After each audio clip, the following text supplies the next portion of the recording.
How's it going, all the wonderful people out there?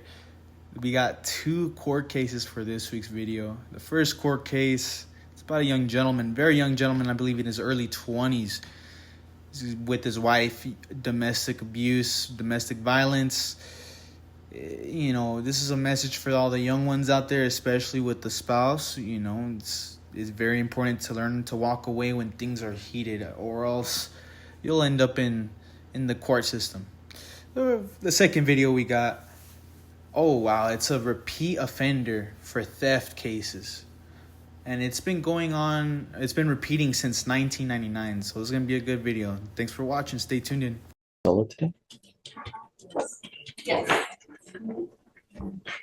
Roberto Duarte. Mr. Duarte, you're charged with terroristic threat of a family or a household member. You're facing up to a year in jail and or a $4,000 fine. We're going to do probable cause. You have the right to remain silent. Anything you say can or will be used against you. You have the right to have an attorney present if you can afford one. One will be appointed to you, sir. Yes, sir. Officers were dispatched to a residence in Harris County, Texas, in response to a family disturbance. The complainant told officers that her and the defendant, her spouse, began arguing after she followed another man on Instagram. The complainant stated she felt scared and tried to call her mom, but the defendant took her phone and refused to return it while stating that he was going to beat her ass. The defendant repeatedly told the complainant this, and the complainant believed the defendant would actually assault her. The complainant's mother was on the phone during the altercation and heard the defendant's threats. The defendant admitted to officers that he threatened the complainant. Mr. Duarte, I'm going to find that there's probable cause to go forward with your case. How old are you, sir? 20. What do you do for a living? Construction. My wife.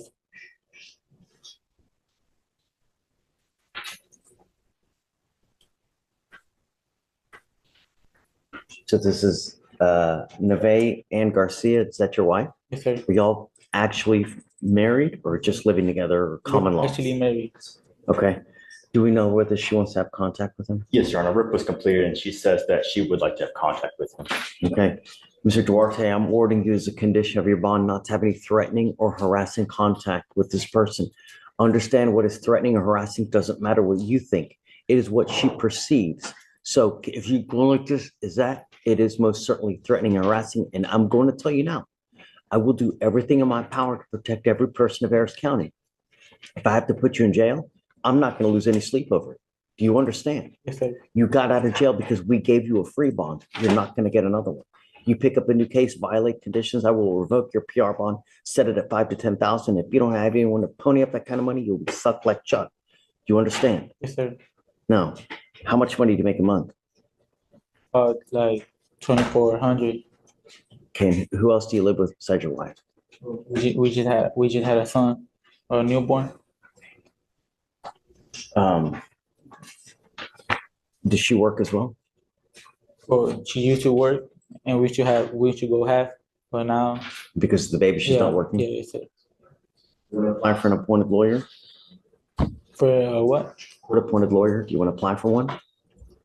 Sure. The other option is you can go hire one. So you tell me what do you want to do?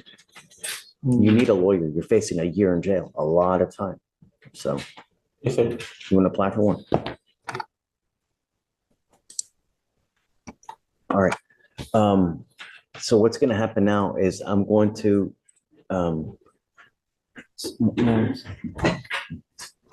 we're going to give you an application for an appointed lawyer. I'm going to have you sign a receipt with Victoria, and then I'm going to have you take a seat in the jury box. Do not leave until you sign our bond conditions that you're not to have threatening, harassing contact. You also need to understand that there is a protective order that has been issued in this case. I'm going to give you a copy of this. One of the things is you cannot threaten or harass. Don't do it. If you are someone that constantly fights with this person, be very careful, because the next thing you threaten her, they can file additional charges against you, violation of a protective order, and then it really will go sideways. Do you understand?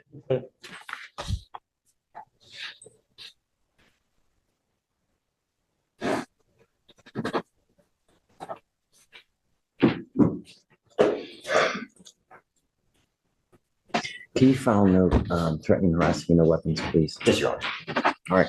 I'll have you come up. We'll give you the application. I'll have you sign the receipt, and then I'll have you take your seat in the jury box, please. Hodges, Clayton, page 19. Yes, sir. Again? Again? Again. There are some people that I see over and over and over and over. Miss Cambrick, since 1999. Deadly conduct, 99. Failure to stop and render aid. 2002, failure to identify as a fugitive from justice. Now let's get into 2000s. 2004, theft. 2004, theft. 2005, felony theft. 2005, theft. 2005, theft. 2006, theft from a person, felony theft from a person. Possession of a controlled substance, 2007, possession of a controlled substance, 2007, and 2008, theft. 2009, possession of a controlled substance, 2010, possession of a controlled substance, possession of a controlled substance, possession of a controlled substance. 2012, theft, theft, assault, theft. 16, 17, 18. 2019, theft. 2020, theft. 2021, theft. 2021, theft. 2021, criminal trespass. 2021, theft. 2022, theft. 2022, criminal trespass. 2022, theft. 22, theft. 22, theft. 24, theft. 23, theft. 23, theft. And now another theft. We are going to do probable cause. You have the right to remain silent. Anything you say can or will be used against you. You have the right to have an attorney present. If you cannot afford one, one will be appointed to you. Yes, Judge. On August 29th, 2024, officers responded to a theft of business at a Walmart in Harris County, Texas. Officers made contact with complainant, the loss prevention associate, who stated on August 28th he contacted officers about a shoplifting, but no officer responded to take the report at that time. The complainant showed the officer the surveillance video, and the officer observed the defendant select a blue tote, walk towards the automotive section, look around to see if anyone was observing her actions, and select multiple Benzol motor oil cords off the shelf and conceal them in the tote. The defendant was then observed walking towards the health and beauty section and exiting through an emergency fire door without attempt to pay for the tote or the concealed oil. How much the value? Value. Let me check the OR, Your Honor. It's not in the DIMS. And I'm guessing because they know it's going to be reduced to a misdemeanor, they just now file it as misdemeanors, Michael, instead of a felony? I'm sorry, what's the question, Judge?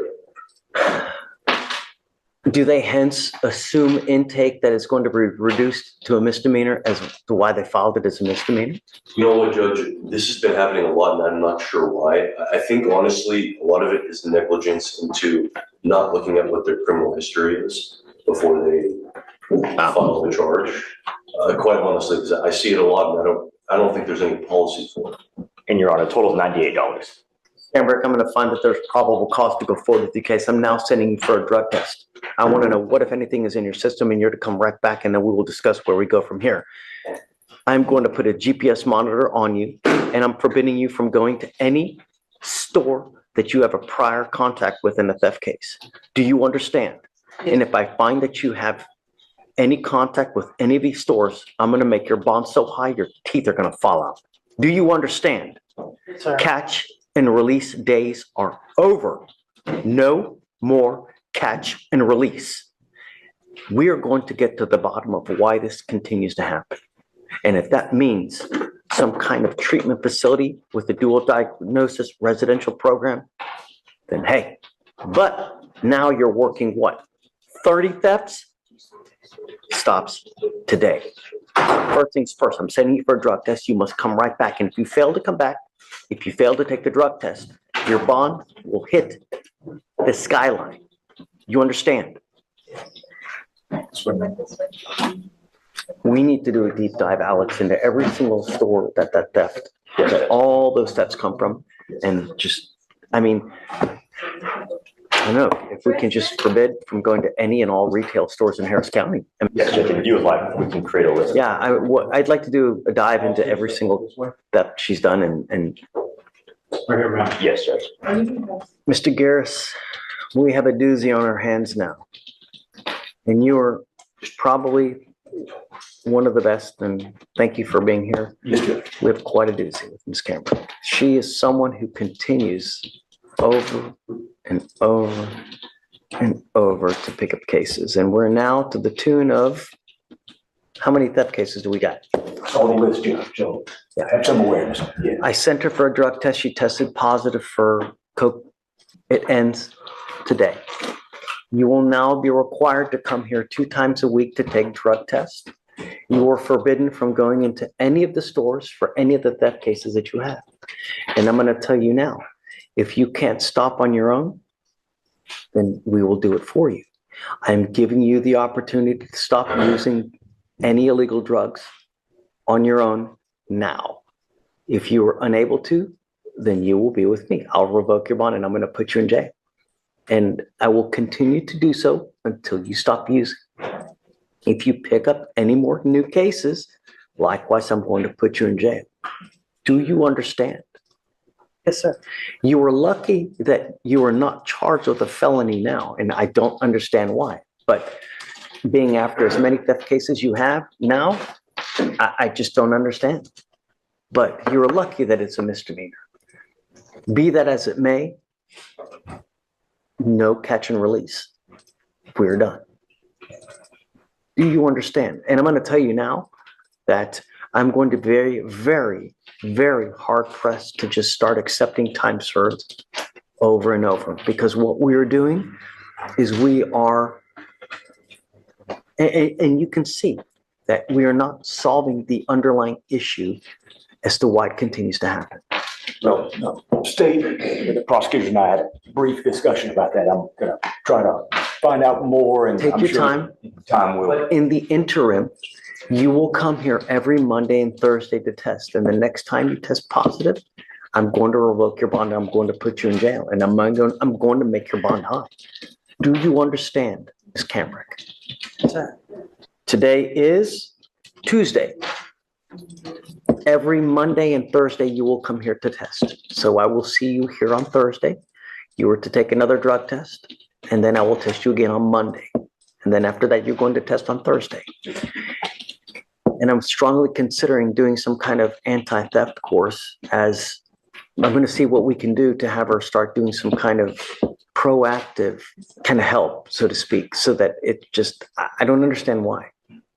And obviously, I think resources are an issue, but I will help out with that if necessary. Where do you live now? She lives with her father here. Do you have anyone that's going to bond you out if your bond ends up at $10,000? That's what you need to consider when you're out there in the free world. Because if you violate the conditions and I make your bond $10,000 and you don't have anyone to bond you out, and you will be stuck like Chuck. And I'm going to tell you now, no time serves. It's not going to happen.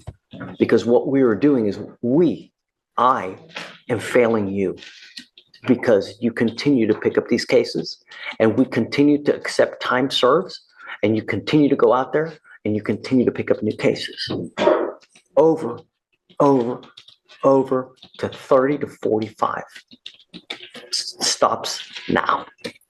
Do you understand, Ms. Camrick? Yes, sir. Okay. See you Thursday. Thank you, Judge. All right, that's good. All right, ladies and gentlemen, thank you so much for tuning in. Next week, we'll have a new video. It's going to be on Monday for sure. Like I said, please subscribe, like, and get notified if you feel like blessing me. I thank you so much for your support. See you next week.